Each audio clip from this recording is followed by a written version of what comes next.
कौशल्या देवी परेशान हो सारे घर में चक्कर लगा रही थी। बार बार बेचैनी से घड़ी देखती और रात के 11 बज रहे थे और पायल, उनकी पोती, पार्टी से नहीं लौटी थी अभी तक।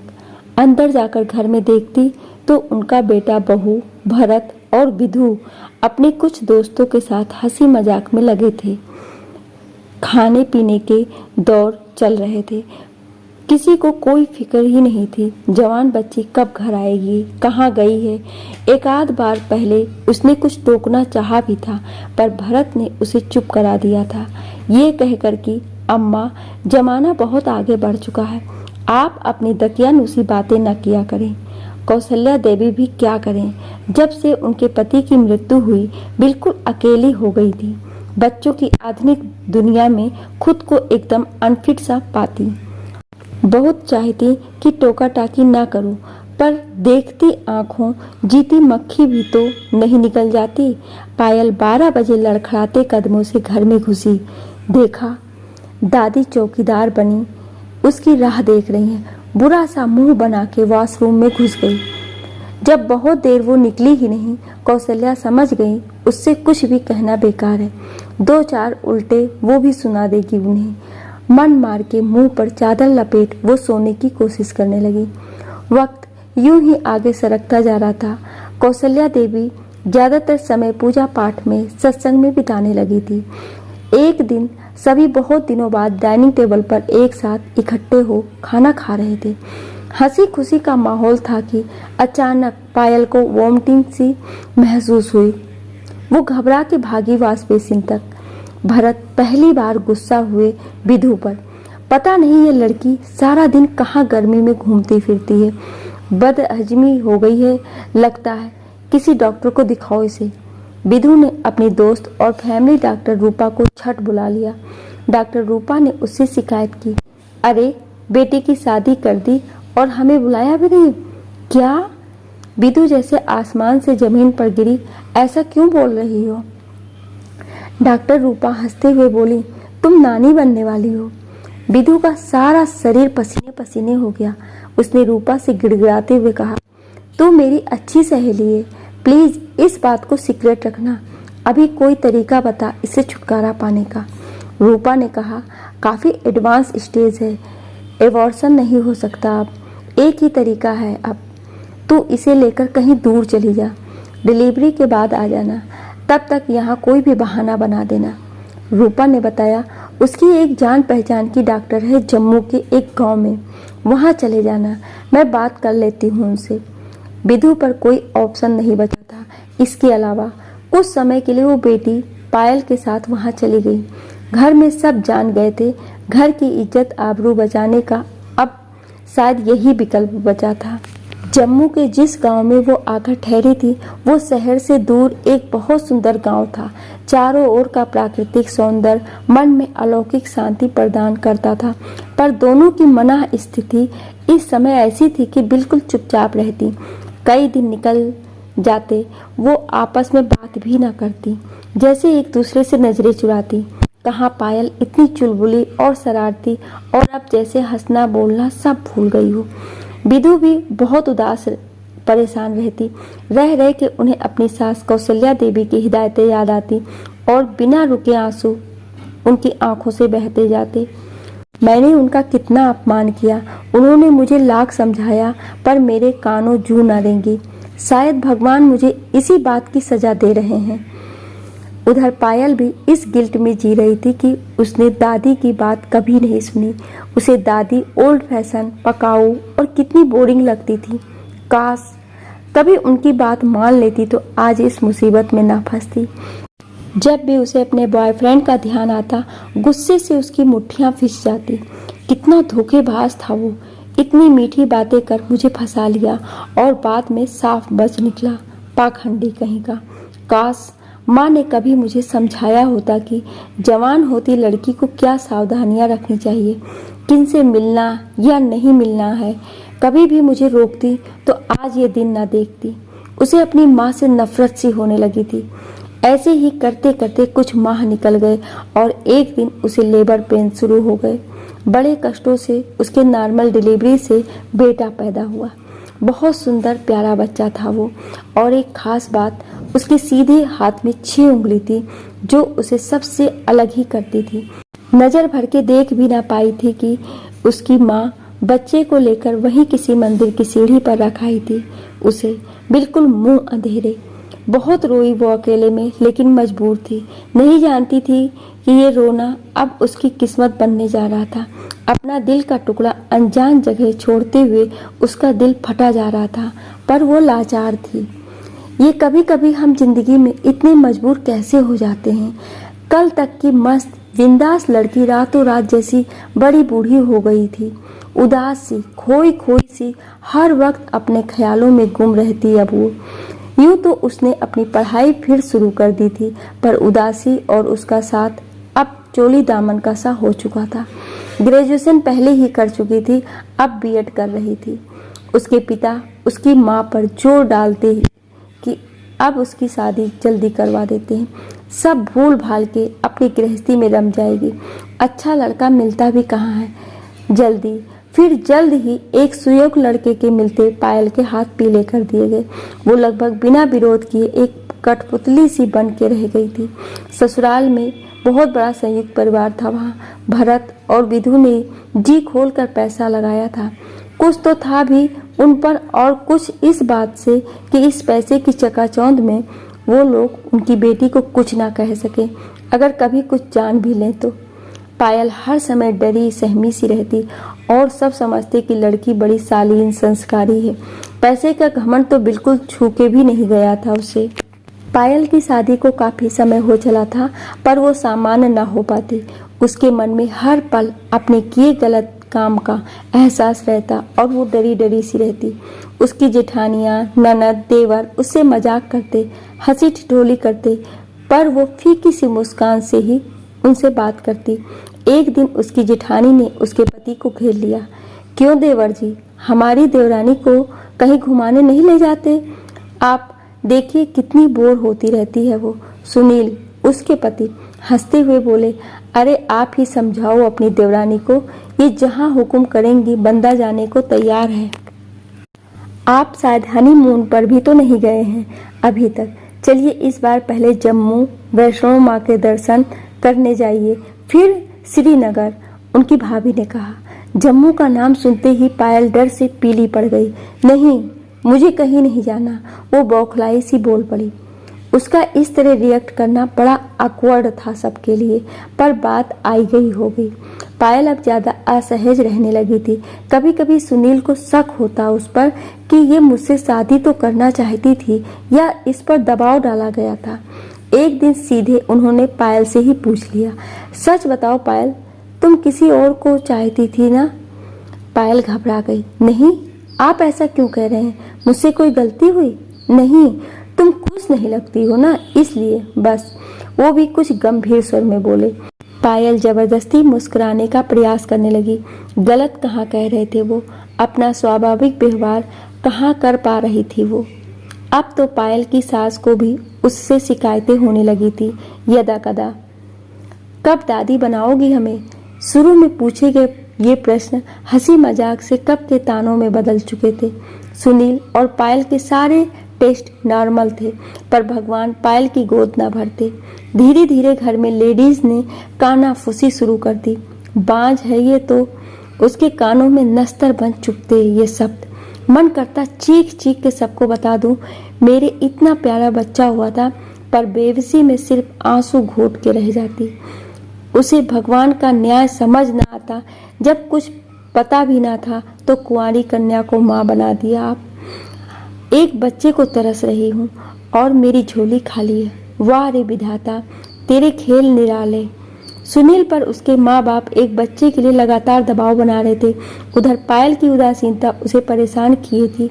ऐसे में उसकी माँ ने एक दिन उसे कहा, क्यों ना हम इसे तलाक दे दें और दूसरी लड़की से शादी कर दें।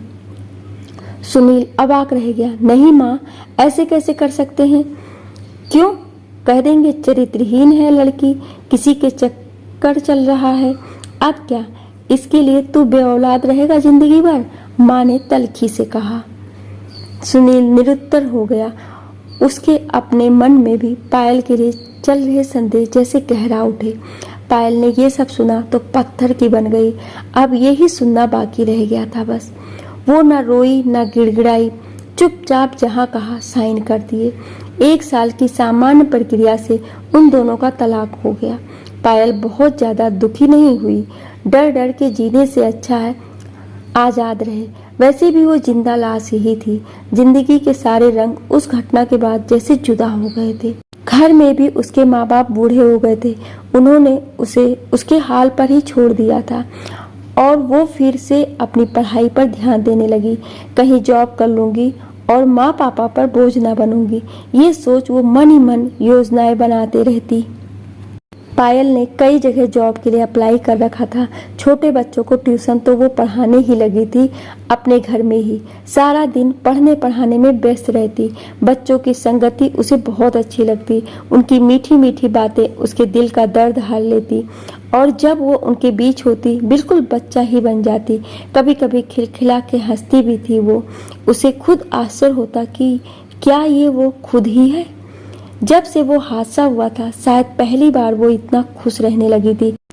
कभी अकेले में उसे अपने बच्चे की याद आ भी जाती जरूर थी, पर वो अपने चारों घिरे हुए बच्चों में उसका काल्पनिक चेहरा बुन लेती और अपनी सारी ममता उन बच्चों पर उड़ेल देती।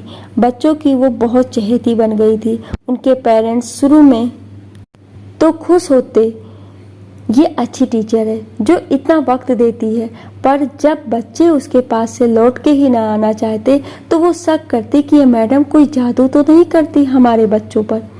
जादू ही तो करती थी वो सब पर, अपने प्यार का, बेपनाह मोहब्बत का और दुलार संग पढ़ाई का। उसे भी उन बच्चों की बहुत आदत हो चली थी। ऐसे ही दिन कट रहे थे कि एक दिन उसे वो खुशी भी मिली जिसका उसे बेसब्री से इंतजार था। उसका केंद्रीय विद्यालय में पीआरटी प्राथमिक शिक्षिका के रूप में स्थायी नियुक्ति हुई थी। क्योंकि ये उसकी पहली पोस्टिंग थी, उसे हार्ड स्टेशन के रूप में जम्मू में पोस्टिंग मिली थी। कुछ क्षण को वो सिहर उठी। इस बात पर खुश हूँ या भयभीत उसे समझ न आया, लेकिन फिर उसने सोचा कि भगवान जो भी करते हैं उसमें कोई ना कोई भलाई छुपी होती है। जब मेरा सिलेक्शन हुआ है और वहाँ भेज रहे हैं तो कुछ मेरी भलाई ही होगी। महत्वपूर्ण ये है कि मैं अब आत्मनिर्भर हूँ। पूरी जिंदगी भी उन मासूम बच्चों के संग काट दूंगी तो कम है। उसे यहाँ के बच्चों को छोड़ने का दुख भी था, पर क्या कर सकती थी। आज उसे जम्मू जाना था। सारे बच्चे उसके लिए अलग अलग कार्ड गिफ्ट लेकर आए थे। कोई सुंदर गुलाब बेला के फूलों का गुलदस्ता बनवा के ले आए थे। उसके आंसू उनका इतना प्यार देख रुकने का नाम ही नहीं ले रहे थे। वो मन ही मन सोचती, कौन कहता है इस दुनिया में प्यार की कमी है। देखो इन मासूमों को, जितना प्यार बटोर सकते हो बटोर लो, भर लो अपना दामन। बस भगवान का अपना अलग स्टाइल है प्यार देने का। जम्मू आई 1 माह हो गया था पायल को। शुरू में तो नए स्कूल, बच्चों और साथ के अन्य लोगों को समझने में ही व्यस्त रहती हरदम। वहीं स्टाफ क्वार्टर में रहने की भी व्यवस्था हो गई थी। बहुत अच्छा मौसम था यहाँ का। उसे सब कुछ बहुत अच्छा लग रहा था। जब पहली बार आई थी यहाँ तब के और अब में बहुत फर्क था। यूँ तो सभी जानते हैं कि पहली बार माँ बनने का एहसास कितना मधुर होता है, पर एक कुंवारी कन्या के लिए यह अभिशाप और काले पानी की सजा से भी ज्यादा दुखदायी होता है। वह पल पल मर मर के जीने को मजबूर होती है। कभी कभी पायल के मन में अजीबोगरीब से सवाल उठ खड़े होते। क्या उसका बच्चा बच गया होगा? क्या अगर ऐसा है तो वो भी यहीं हो सकता है? अगर वो यहीं है तो क्या उससे कभी मिल सकूंगी?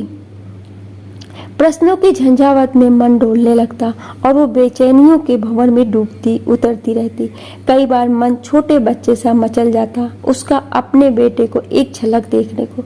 शहर के हर मंदिर की चौखट पर घंटों बैठी रहती कि शायद कोई चमत्कार हो जाए। किसी से पूछे भी तो क्या पूछे, आज से कोई 25-30 साल पुरानी बात हो गई थी। अब कभी कभी छोटे बच्चों में अपने बेटे की एक ख्याली तस्वीर बुनती, फिर सहसा चौंक जाती कि वो तो जवान युवक होगा। अब हो सकता है शादीशुदा हो, बाल बच्चों वाला भी हो। यहाँ जम्मू में भी वो छोटे आसपास के बच्चों को घर में ट्यूशन पढ़ाने लगी थी। इस बहाने उसका वक्त भी गुजर जाता और फिर बच्चों के संग होते हुए उसे अच्छा भी बहुत लगता था। यहाँ सब उसका बहुत सम्मान करते। छोटी उम्र की लड़कियाँ उससे सिलाई बुनाई भी सीख लेती। उसकी एक अच्छी आदत थी कि वो उससे जो भी कुछ आता था किसी दूसरे को सिखाने को हर पल तैयार रहती।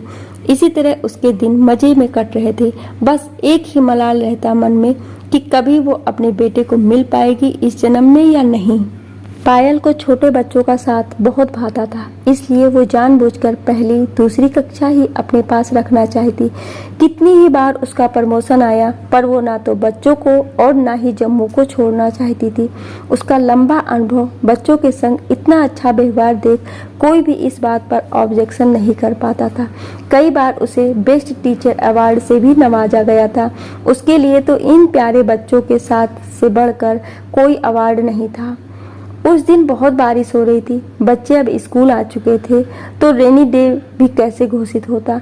अब तो उन्हें जैसे तैसे संभालना ही था क्लासेस में। पायल सेकेंड स्टैंडर्ड की क्लास टीचर थी और वहीं उसकी क्लास चल रही थी। उसकी क्लास के लगभग सारे बच्चे उसे टीचर कम अपनी मम्मी या दादी जैसा ही समझते। कई बार वो उसे भूल से अम्मा ही बुला जाते। फिर वो भी तो उन्हें रोज अच्छी कहानियां सुनाती, पोएम सिखाती। कोर्स का तो वो सब यूं ही जल्दी खत्म कर लेते जिससे इन सब के लिए खूब वक्त मिले। आज भी बारिश के माहौल में सब कविता पाठ कर रहे थे। पहली पंक्ति वो बोलती, फिर सब बच्चे रिपीट करते, rain rain go away come again another day. बच्चों को ये पोएम गाते हुए बड़ा मजा आ रहा था। अभी तक जो बच्चे रोने लगे थे, घर जाने की जिद कर रहे थे, वो भी झूम झूम के कविता दोहराते और खुश होते। उसके पास ही छोटे बच्चे अपने सभी छोटे बड़े कामों के लिए बेखौफ चले आते। मैम, मेरा जूते का फीता नहीं खुल रहा है। मैम, मेरी किताब का कवर नहीं चढ़ाया जा रहा है, आदि बातों में बच्चे उसे लगाए रहते। उस क्लास में एक बच्चा था, सूरज, जो सबसे खास और प्यारा लगता था। उसे पता नहीं क्या कशिश थी उस नन्ही जान में। उसे गोद में उठाते ही उसे कुछ होने लगता था। ऐसा महसूस होता जैसे उसकी छाती में कोई तरल पदार्थ सा तैर जाता। इस उम्र में भी वो भी तो उस पर ऐसे अधिकार जमाता जैसे कोई घर का ही बच्चा हो। वो उसे जितना खुद से दूर रखना चाहती, मन उतना उसके पास भटकता। उसे लगता शायद कोई पिछले जन्म का नाता होगा इस बच्चे से मेरा। फिर भी अगली पीटीएम परसों को ही थी। उसने सब बच्चों की डायरी में लिख दिया था कि इस बार सब अपने मम्मी पापा दोनों के साथ आएंगे। उसे मन में कोई जिज्ञासा सी थी सूरज के पेरेंट्स से मिलने की। आज वो बहुत व्यस्त थी, सारे पेरेंट्स से घिरी बैठी थी। वो सब अपने बच्चों की बातें जान रहे थे और पायल से तरह तरह के टिप्स भी ले रहे थे। एक बच्चे की माँ बोली, आप इन्हें कैसे समझाती हो कि एकदम मान जाते हैं। जब से आपने फास्ट फूड खाने को मना किया है, अब ये घर का खाना खाने लगा है। दूसरी कहने लगी, टीचर जी, हमारा बच्चा घर में मोबाइल नहीं छोड़ता, क्या करें। पता नहीं, ये बच्चे सुनते ही नहीं। दोनों माता पिता बहुत दुखी थे। पायल बोली, अगर इस छोटी उम्र में ये आपकी नहीं सुन रहे हैं तो फिर किस उम्र में ये आपकी सुनेंगे, सोच के बताइए। अरे बच्चे तो गीली मिट्टी समान होते हैं, जिस आकार में चाहे ढाल लें आप। फिर अगर मोबाइल छुड़ाना है तो उनका तो अपना मोबाइल पहले छोड़िए। इन बच्चों को कुछ भी सिखाना नहीं होता, ये आपका अनुकरण भर करते हैं। सूरज की मम्मी अकेले ही आई थी। उन्होंने बताया कि उनके पति डॉक्टर रूप बहुत व्यस्त थे और माफ़ी मांग रहे थे ना आ पाने की। जल्दी ही वो आपसे मिलेंगे। हमारा बच्चा सारे दिन सिर्फ और सिर्फ आपकी बातें करता है, जिससे इसके पापा की उत्सुकता बहुत बढ़ गई है आपसे मिलने की। पायल यूं ही मुस्कुराती रही और सबके जवाब देती रही। जिंदगी में कब क्या मोड़ आ जाए कोई नहीं जान सकता। हम सालों किसी चीज का, व्यक्ति का बड़ी बेसब्री से इंतजार करते हैं। हो सकता है वो हमारे आसपास ही हो, तब भी हम पहचान नहीं पाते। अचानक वो हमारे सामने आ जाए तो सहसा अपनी खुशकिस्मती पर विश्वास नहीं कर पाते। लेकिन धक्का तो तब लगता है जब आप प्यास से बेहाल हो, पानी लबालब भरा सामने हो और कोई आपसे कहे आप इसे नहीं पी सकते क्योंकि इसमें जहर है। तो चलिए बात करते हैं कहानी की नायिका पायल की, जो अपने अच्छे स्वभाव से न केवल स्कूल में लोकप्रिय थी बल्कि सारे शहर में जहां निकल जाती सब टीचर दीदी कहे उनका बड़ा सम्मान करते। आज 2 दिन से वो बुखार से पीड़ित थी, शायद वायरल था। बहुत कमजोरी महसूस कर रही थी, इसलिए स्कूल से लीव पर थी। ऐसे नाजुक समय में आदमी को परिवार की बहुत जरूरत महसूस होती है। कहने को सब अपने ही थे, पर आजकल बिना बताए आसानी से किसे पता चलता है कि पड़ोस में क्या चल रहा है। उसे भी लगा था मामूली बुखार है, 1 आध दिन में ठीक हो जाऊंगी, क्यों किसी को परेशान करूं। बीमारी की हालत में उल्टे सीधे विचार मन को परेशान करते ही हैं। वो ही हाल पायल का हो रहा था।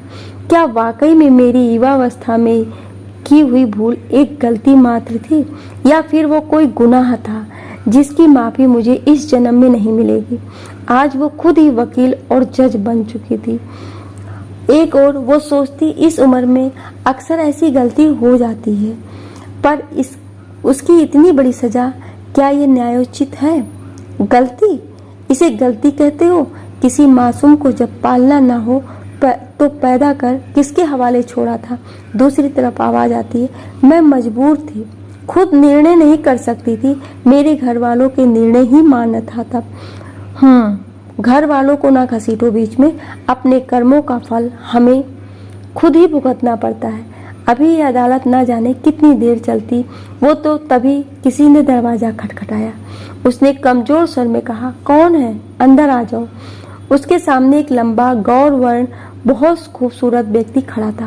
वो मंत्रमुग्ध सी उसे देखने लगी।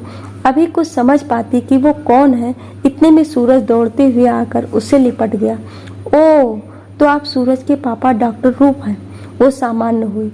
वो उठना चाह रही थी, पर उसने उन्हें लेटे रहने को कहा। बहुत दिनों से ख्वाहिश थी आपसे मिलने की। सूरज आपसे बहुत अटैच है। 2 दिन से आप स्कूल ना आई तो वो मुझे आज यहाँ ले आया। उसने प्यार से सूरज को निहारा। वो खुद भी सभी बच्चों को बहुत मिस कर रही थी। आप क्या मेडिसिन ले रही हैं? लाइए, मैं आपको चेक कर लेता हूँ, कहकर वो उनके पास गया। अरे, आपको तो बहुत तेज बुखार है, वो बोला। लाइए, अपना हाथ दीजिए, मैं आपकी नब्ज देखता हूँ। पायल ने जैसे ही उसके हाथ में अपना हाथ देना चाहा, उन्हें बहुत तगड़ा झटका सा लगा। क्या? सीधे हाथ में 6 उंगली, बिल्कुल उसी तरह जैसे। क्या हुआ टीचर जी? आप क्या देखने लगी? ओह, शायद मेरी उंगली। वो हंसा। लोग बताते हैं जन्म से ही है ये ऐसी। बेटा, तुम्हारे माँ बाप नहीं है क्या? वो हकलाती हुई बोली। बड़ा अभागा हूँ जी मैं। जिसने पैदा किया वो कोई रईस जादी थी, मंदिर की सीढ़ी पर छोड़ भाग गई। नाजायज औलाद होऊंगा मैं उनकी। अरे, पालने की हिम्मत ना थी तो तभी मार क्यों ना दिया? पायल ने देखा। ये सब कहते हुए उसके चेहरे पर घृणा, गुस्सा और रोष जैसे लिख गया हो। वो बोलता रहा, वो तो भला हो एक दंपत्ति का जिन्होंने मुझे वहां से उठाकर पाला पोसा, इंसान बनाया, लेकिन वक्त का सितम देखिए, वो भी एक दुर्घटना का शिकार बन गए। अब तो बस हम 3 ही बचे हैं परिवार में। पायल की आवाज उसके हलक में घुट गई। वो कुछ भी बोलने, सुनने, समझने लायक नहीं थी। कितना इंतजार किया था उसने इस पल का, और आज वो समय आ ही गया, लेकिन इस तरह। जीवन में कई बार मनुष्य बहुत मजबूर हो जाता है। सारी कोशिश करने के बाद मन चाही वस्तु उसे मिलती भी है तो कहीं ना कहीं एक भारी कीमत चुकाने के बाद, और वो चीज हाथ में आने तक उसके साथ न जाने कितनी नई मुसीबतें, रुकावटें जुड़ जाती हैं। ऐसे ही जिंदगी की गाड़ी आगे बढ़ती रहती है। पायल को भी यूं तो उसका बरसों से खोया हुआ बेटा मिल गया था, पर कितनी मजबूर थी वो। चाह के भी उसे ये नहीं बता पा रही थी कि वो ही उसकी अभागी माँ है, जिसे वो इतनी घृणा करता है। इस बात का पायल के दिलो दिमाग पर कुछ ऐसा असर हुआ कि वो जैसे हंसना भूल गई। सांस लेती थी पर जीना कहीं गुम हो चुका था। कोई इतना करीबी भी ना था जो उसके इन बदलाव को नोटिस करता, पर दिनों दिन उसकी तबीयत खराब रहने लगी थी। वो बुखार ही पीछा नहीं छोड़ रहा था, कभी उतर जाता, कभी चढ़ जाता। वो भी जीवन से निराश हो चली थी। अभी तक एक आस तो थी मन में बेटे से कभी मिलने की, पर वो मिलेगा, वो भी इस तरह उसने कभी सोचा ना था। एक आध बार उसके बेटे डॉक्टर रूप का फ़ोन आया भी था उससे हाल चाल जानने के लिए कि अब उसकी तबीयत कैसी है। वो टाल जाती यह कहकर कि वो बिल्कुल स्वस्थ है। उसे लगता क्या बताऊं उसे, वो मेरा कौन लगता है। अरे मैं क्या समझाऊंगी और वो क्या समझ पाएगा। कई बार हम सारी ज़िंदगी लड़ते रहते हैं अपनी ज़िंदगी में, और जब मंजिल हमारे सामने होती है हिम्मत हार जाते हैं और हथियार डाल देते हैं। वही हाल पायल का था इस वक्त। अब फिर काफ़ी दिनों से पायल स्कूल से छुट्टी पर थी। तबीयत खराब होने की वजह से फिर एक दिन दोबारा डॉक्टर रूप ने ही उसे उसी नर्सिंग होम में दाखिल कराया जहां वो काम करता था। दरअसल पायल अचेतावस्था में मिली थी उसे। जब वो उससे मिलने उसके घर पहुंचा, उसे भी कोई अनजानी डोर पायल की तरफ लगातार खींच रही थी। अपने सीनियर डॉक्टर से उसने पायल की गिरती तबीयत के बारे में डिस्कस किया कि आखिर क्या कारण हो सकते हैं कि वो दिनों दिन कमज़ोर हो रही है। कोई दवाई वर्क नहीं कर रही है जैसे। उन्होंने बताया ऐसा लगता है इनको कोई बड़ा सदमा लगा है, इन पर जीने की कोई वजह ही ना बची हो। कुछ अस्फुट सा बड़बड़ाती भी है। रूप ने उन्हें कुछ समय ऑब्जर्व किया। डॉक्टर ठीक ही कह रहे थे। वो बड़बड़ाती मेरा बच्चा, माफ, माफ़ी, मेरा राजा, और अचेत हो जाती। डॉक्टर रूप ने मन ही मन में कुछ निश्चय किया और उनके घर गया। उसी के पास घर की चाबी थी। उस दिन से उसने वहाँ उनका सामान टटोला, शायद कोई सुराग हाथ लगे उनकी परेशानी का। आखिर खोजने से तो भगवान भी मिल जाते हैं। रूप के हाथों उनकी डायरी लग गई जिसमें वो अपना पूरा दिल खोल देती थी। अकेलेपन का यही तो साथी था उनका। उनकी पूरी जिंदगी एक खुली किताब की तरह खुलती जा रही थी रूप के आगे। उसकी आंखों से आंसू बह रहे थे। ध्यान आ रहा था वो दिन जब वो उसकी उंगलियों को एकटक देख रही थी। तो क्या ये मेरी माँ है? ओ कितना भला बुरा कह दिया था मैंने उस दिन उन्हें। वो पछताने लगा। हर ऐसी औरत जो अनब्याही माँ बन जाती है उसकी मजबूरियाँ समझनी चाहिए। ये एक गलती है जिसके लिए और बहुत से कारण भी जिम्मेदार हो सकते हैं। ऐसे में व्यक्ति को सहानुभूति की जरूरत होती है, ना कि घृणा और उपेक्षा की। रूप जल्द ही मन कुछ निर्णय लेता हुआ नर्सिंग होम पहुंचा। उसने पायल का हाथ अपने हाथों में लेकर उसके कानों में हल्के से फुसफुसाया, माँ, मेरी प्यारी माँ, मैं तुम्हारा बच्चा, तुम्हारा राजा बेटा। पायल के शरीर में कुछ हरकत हुई।